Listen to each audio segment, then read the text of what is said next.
Everyone welcome to our channel. ఈరోజు మామిడికాయ పచ్చడి ఎలా చేయాలో చూసేద్దాము. సమ్మర్ వచ్చేసిందంటే ఆవకాయ పచ్చడి, మామిడికాయ పచ్చడి ఏదైనా కానీ ఒక ఎమోషన్తో కూడుకున్నది కదండి మన తెలుగు పీపుల్కి. ఈరోజు చూసేద్దాము పక్కా కొలతలతో ఎలా పెట్టుకోవాలో. ఇలా చూడండి, మామిడికాయలని తెచ్చిన వెంటనే వాటర్లో వేసేసి ఒక 1 అవర్ ఉంచేసి ఇలా నీట్గా ఒక్కొక్క కాయ తుడుచుకొని పక్కన పెట్టుకోవాలండి. ఇప్పుడు ఈ తుడుచుకున్న కాయల్ని మనకు కావలసిన సైజులో అయితే ముక్కలుగా కొట్టించుకొని తెచ్చుకోవాలి. ప్రతి ఇంట్లో సమ్మర్ వచ్చేసిందంటే మామిడికాయ పచ్చడి పెట్టాల్సిందే కదండి. అంత టేస్టీగా ఉంటుంది, మనకి సంవత్సరం అంతా ఫ్రెష్గా ఉంటుంది, మనకి ఎంతగానో యూజ్ అవుతుంది. చూడండి, ఈ సైజ్ ముక్కలు కొట్టించుకోవాలి. మరీ పెద్దగా కాకుండా మరీ చిన్నగా కాకుండా నేనైతే మీడియం సైజ్ అయితే ఇలా కొట్టించుకున్నానండి. కొట్టించుకున్న తర్వాత పైన జీడి కానీ పైన వైట్ పొరలాగా ఉంటుంది, అవన్నీ తీసేసి మళ్ళీ ఒకసారి ఇలా క్లాత్తో పొడిగా తుడిచిపెట్టేసుకోవాలి. కొద్దిసేపు ఎల్లిపాయల్ని అలాగే సాల్ట్ని మనం ఎండలో పెట్టేసుకోవాలండి. చూడండి, ఇక్కడ నీట్గా కట్ చేసి తుడిచిపెట్టుకున్న మామిడికాయ ముక్కలు ఉన్నాయి కదా. ఇప్పుడు మనం ఏదో ఒక గిన్నె తీసుకొని ఆ గిన్నె కొలతల ప్రకారం చేసుకుంటే టేస్టీగా ఉంటుంది చట్నీ, అలాగే కరెక్ట్గా సరిపోతాయి మెజర్మెంట్స్ అనేవి. చూడండి, ఈ గిన్నెతో నాకు 4 గిన్నెలు వచ్చాయండి.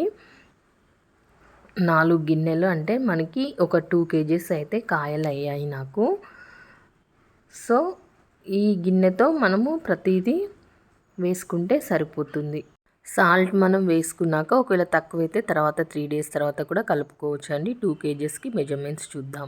వక్కలకి మనం క్వాంటిటీ చూద్దాము. చూడండి, ఇక్కడ పసుపు అయితే నేను ఒక ఫుల్ స్పూన్ అయితే వేసాను. అలాగే ఆవపిండి అండి.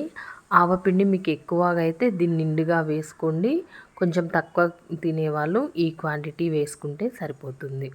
అలాగే సాల్ట్ కూడా మనకి గిన్నెలోకి ఇక్కడ చూడండి, నేను మెంతి పొడి ఒక 1.5 స్పూన్ వేస్తున్నాను ఈ స్పూన్తో.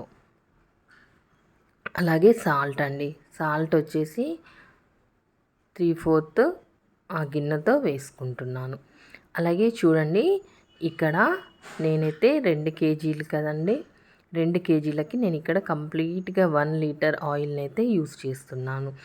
ఆయిల్ని స్టవ్ మీద పెట్టుకొని కొద్దిగా వేడైన తర్వాత అందులో ఆవాలు, మెంతులు, అలాగే దంచిన వెల్లుల్లి పేస్ట్ని వేసి స్టవ్ ఆఫ్ చేసి పక్కన పెట్టేశానండి చల్లగా అయ్యే వరకు. చూడండి, కారము ఒక గిన్నె వేస్తున్నాను, అలాగే వెల్లిపాయలు తీసినవి ఒక కప్పెడు, అలాగే నేను ఇక్కడ గ్రౌండ్నట్ ఆయిల్ అయితే యూస్ చేస్తున్నానండి కలుపుకోవడానికి ముక్కలు. చూడండి, ఇలా కారం అన్నీ వేసాం కదా, ఒకసారి మంచిగా నీట్గా చేతితోటే కలుపుకోండి, అప్పుడే చక్కగా కలుస్తుంది అంతా. ఇలా కలుపుకున్నాక ముందుగా మనము ఆయిల్ వేడి చేసి చల్లార్చుకున్న ఆయిల్ని ఇందులో వేసేసుకోవాలండి. వేసుకొని నీట్గా మళ్ళీ ఒకసారి కలిపేసేసుకొని ఏదైనా డబ్బాలోకి ఎత్తేసుకొని 3 రోజుల తర్వాత మళ్ళీ ఒకసారి మనకి సాల్ట్ ఏమైనా తక్కువైతే యాడ్ చేసుకొని మళ్ళీ కలుపుకుంటే చక్కగా ఊరిపోతుంది, సూపర్గా ఉంటుంది, టేస్టీగా ఉంటుంది. ఇయర్ రౌండ్ సూపర్ అంటే సూపర్గా ఉంటుంది. పక్కా కొలతలతో ఎవరైనా తెలియని వాళ్ళు ఈ విధంగా ఫాలో అవుతూ చేసుకోండి, సూపర్ అంటే సూపర్గా ఉంటుంది.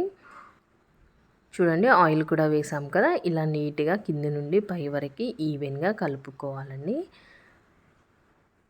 అంతే అండి, మనం అన్నీ ప్రిపేర్ చేసి పెట్టుకుంటే ఈజీగా పెట్టేసుకోవచ్చు మామిడికాయ పచ్చడి అనేది. ఇప్పుడు మనము ఒక డబ్బాలోకి ఎత్తేసి పెట్టేసుకుందాము. చూసారు కదా ఎంత సూపర్గా ఉందో, అంత టేస్టీగా కూడా ఉంటుంది. తప్పకుండా ఈ కొలతలు ఫాలో అవుతూ చేసుకోండి, సూపర్గా ఉంటుంది. చూడండి, ఇప్పుడు నేనైతే ఒక డబ్బాలోకి ఎత్తేసి పెట్టాను. 3 days తర్వాత మనకి చక్కగా ఊరుతుంది. అప్పుడు ఒకసారి సాల్ట్ ఏమైనా తక్కువైతే వేసుకుంటే సరిపోతుంది. చూడండి, మామిడికాయ పచ్చడి అనేది ఒక ఎమోషన్ అన్నాం కదా, ఎందుకనండి ప్రతి ఇంట్లో ఈ లాస్ట్కి మనం చట్నీ పెట్టిన దాంట్లో అన్నం కలుపుకొని తింటే అదిరిపోతుంది. నా రెసిపీ నచ్చితే తప్పకుండా లైక్ చేసి నా ఛానల్ని సబ్స్క్రైబ్ చేయండి. అలాగే ఈ వీడియో నచ్చినట్లయితే మీ ఫ్రెండ్స్ అండ్ రిలేటివ్స్కి షేర్ చేయండి. మరిన్ని టేస్టీ అండ్ హెల్దీ రెసిపీస్ కోసం తప్పకుండా నా ఛానల్ని ఫాలో అవ్వండి. మీరు ట్రై చేయండి. మీకు ఎలా వచ్చిందో తప్పకుండా నా కామెంట్ సెక్షన్లో షేర్ చేయండి. Okay friends, thank you for watching. Keep watching for more videos.